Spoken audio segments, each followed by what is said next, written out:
kunuti katika witri. Mnafahamu nyinyi kwamba katika jambo ambalo limethibiti katika salatul witri ni kuleta kunuti ya witri, na sunnia yake ni kufanya hivyo ahyanan katika baadhi ya siku kwenye qiyamu Ramadhan. Maimamu walete kunut, dua ya kunut, na maamuma waitikie nyuma yao amin. Hadha thabata ani nabii sallallahu alaihi wa alihi wasallam wa ani salaf. Sasa dua ya kunuti mnaifahamu, imekusanya dua ambayo watakiwa uitikie amin, lakini ndani ya kunut kuna asifa, kuna wasifu wa kumsifia Allah subhanahu wa ta'ala. idhan yatadammanu du'a al-qunut ala as-sifati al-hamida lillahi azza wa jalla. Dua ya kunuti pia inabeba ndani yake sifa zilizohimidiwa, zilizotakasika za Allah subhanahu wa ta'ala. Pana dua na pana sifat. Sasa mtu aitikie vipi? Mfano kunuti kama mnavyojua, wengi mmehifadhi الرواية الصحيحة هي التي أخرجها الإمام أبو داود رحمه الله تعالى. متى عليه الصلاة والسلام كان يدعو في القنوت: اللهم اهدني فيمن هديت، وعافني فيمن عافيت، وتولني فيمن توليت، وبارك لي فيما أعطيت، وقني شر ما قضيت، إنك تقضي ولا يقضى عليك، وإنه لا يذل من واليت ولا يعز من عاديت، تباركت ربنا وتعاليت. هذا هو دعاء القنوت. ساسا سؤال limekuja hivi, السؤال sasa idha qala al-imam fi al-qunuti, na pindi atakaposema imamu kwenye kunuti, imamu wako wewe akaomba dua ya kunut, na wewe waitikia hapo nyuma yake amin amin. Mfano ameanza huko nyuma Allahumma hdina fi man hadait amin, wa afina fi man afait amin. Dua ikaendelea mpaka akafikia kwenye kusema innaka taqdi wala yuqda alayk, innahu la yadhillu man walait wala ya'izzu man adait, tabarakta rabbana wa ta'alait. Akafikia imamu kwenye kunuti katika maneno haya. Maana yake haya maneno, innaka taqdi, hakika wewe una hukumu, wala yuqda alaik, na wala hapa hukumiwi juu yako, hakuna anayekutolea hukumu ya Allah, bali wewe mwenyewe ndio mtoaji wa hukumu. Innahu, hakika mambo yalivyo, la yadhillu man walait, hadhaliliki yule uliyemfanya kipenzi, wala ya'izzu, na wala hapati ushindi, man adait, yule uliyemfanya adui. Tabarakta, umetukuka wewe, rabbana, ewe mola wetu mlezi, wa ta'alait, na umekuwa juu. Imamu akiyafikia haya maneno haya kwenye kunuti, famadha yaqulu al-ma'mumu, na ni kitu gani anakisema maamuma? Je, katika mahala kama hapa pia uitikie amin? Maana hapo ni Allah anasifiwa kwa sifa zake zilizokuwa takatifu zenye ukamilifu. Aljawab, sikiliza fatwa hiyo. Jawabu sasa, idha athna al-imamu ala Allahi falma'mumu bilkhiyar.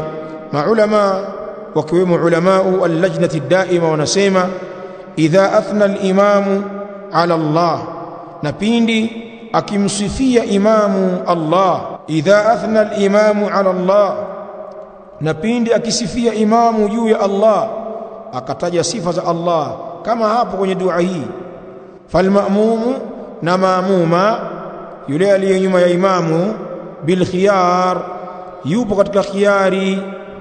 Unasikia mwanafunzi dua ya kunuti ikiombwa kwenye swala ya witri, na wewe uko nyuma ya imamu, utaitikia amin amin amin. Lakini akifikia katika maneno haya, atakapokuwa anasema innaka taqdi wala yuqda alaik, innahu la yadhillu man walait wa la ya'izzu man adait tabarakta rabbana wa ta'alait. Imamu akifikia hapa na anakuwa anamsifia Allah sasa hapa Sasa maamuma ana khiyari ni hizi tatu, sikiliza. Imma an yaqul subhanak, ima aseme huyo maamuma subhanak wakati imamu anasema innaka taqdi wa la yuqda alayk, wewe utasema subhanak. Innahu la yadhillu man walait, unasema tena subhanak. Wala ya'izzu man adait, unasema subhanak. Tabarakta rabbana wa ta'alait, unasema subhanak, na usiseme amin. Hiyo ni khiyari ya kwanza, unaweza ukafanya hivyo. Khiyari ya pili uliyokuwa nayo, wa imma an yaskuta, na imma akanyamaza ukakaa kimya. Imamu wako anapofika katika eneo hili, umeanza naye vizuri huko mwanzo, imamu kaanza Allahumma hadina fi man hadait, ukasema amin. Wa afina fi man afait, amin. Wa tawallana fi man tawallait, amin. Wa barik lana fi ma a'tait, ukasema amin. Wa qina sharra ma qadait, ukasema amin. Sasa aliposema innaka taqdi wa la yuqda alayk, khiyari ya pili watakiwa ukae kimya. Innahu la yadhillu man walait, kimya. Wala ya'izzu man adait, kimya. Tabarakta rabbana wa ta'alait, kimya. Hiyo ni khiyari ya ngapi hiyo? Khiyari ya pili. Khiyari ya tatu, wa imma an yukarrira thanaa walakin sirra, na ima arudie huko kusifia. Wa imma an yukarrira thanaa, na ima arudie akariri huko kusifia. Walakin sirra, lakini ni kwa siri. Hii ni khiyari ya tatu, kaifia ya tatu ambayo inajuzu kwako. Imamu akifikia eneo hili akasema innaka taqdi wa la yuqda alayk, imamu huyo na wewe warejea polepole innaka taqdi wa la yuqda alayk. Imamu anasema innahu la yadhillu man walait, maamuma anasema innahu la yadhillu man walait wa la ya'izzu man adait, unasema wa la ya'izzu man adait. Tabarakta rabbana wa ta'alait, tabarakta rabbana wa ta'alait. Unarudia kile anachokisema imamu katika athana ala Allah, lakini kwa sauti ya siri isiyomkera jirani yako, kimya. Hizi ndio hatua tatu ambapo almaamum ana khiyari nazo.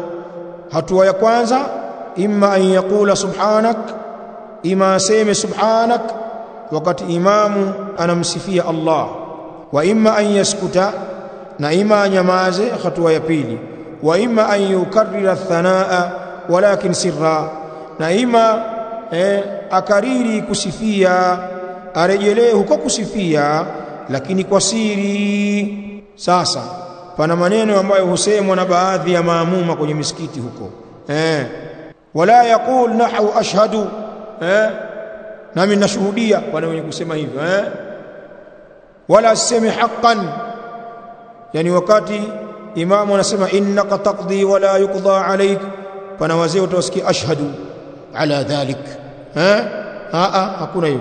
Au innaka taqdi wa la yuqda alayk haqqan, au mwingine innaka taqdi wa la yuqda alayk, wamsikia ya Allah. Hizi ni bid'a. Haya hayafai. Yaliyoletwa katika fatawa za ulama wetu ni kufanya moja katika zile hatua tatu. Usiseme haya mengine wanahwiha na mfano wa haya. Lakini pia dokezo hapo, hata pale unapoitikia amin, fupizika na kuitikia amin, ndio iliyothibiti. Allahumma hdina fi man hadait, sema amin.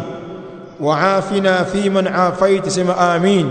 Sasa pana wengine wanaongeza mbwembwe, amin ya rabbal alamin.